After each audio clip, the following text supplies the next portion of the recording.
GBP JPY, Euro JPY, and GBP AUD in US session. The zones you need to be aware of are previous US zones, so just like gold, silver, EU, so previous US zones, but also Asia zones. So in US session for these pairs, it's just the same as London, but you have to replace the London zones with US zones. Very easy, self-explanatory. So it's just the same as London, but instead of London zones, you're using US zones. So if I just show you on GBP JPY, this is current price action, where we currently are in the markets. I'll just show you just how correlated each session is. So firstly, today, what we did, well, this previous day, it was just a clear US zone from before. The previous day before that, it was just US session zone from a couple of days before. Where did it come down to? Well, it came down to Asia low down here.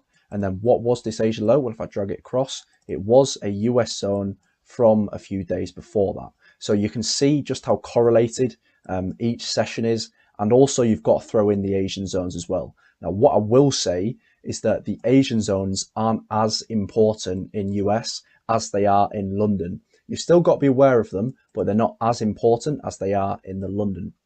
So when you're trading the London session, you need to know the previous London zones and Asia zones, and the Asian zones are very important. We often see rejections. Now, this isn't the case in US session.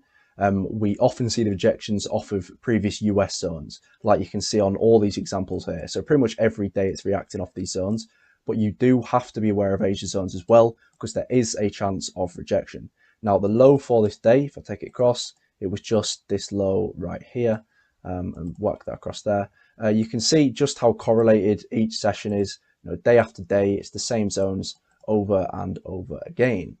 So you'll see on all the trade examples exactly how I use these zones, but it's just the previous US zones and the Asia zones. And what is currently GBP AUD, so this is where price currently is. It's even cleaner than GJ. So obviously the US session is in red right here, and you can see that every single day they're reacting off the same zones. So I actually called this trade here in the outlook. Where did this one bounce from? Where was the low for this session? Well, it was 1, 2, 3. So 3 out of the last 4 US sessions had tapped in and rejected this same zone. But also we had this zone down here. So 1, 2, 3, 4. 4 out of the 5 last US sessions had tapped into this zone and rejected the same zone. Just like here, same zones over and over again. So these are just the zones they react off of. And you can see it often becomes Asia zones as well. It's just beautiful price action.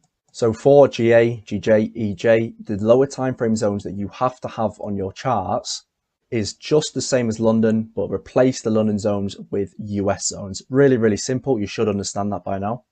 And I've shown you right here from this past week on GJ and GA that they do end up rejecting the same zones over and over again. And this is where we look for trades from.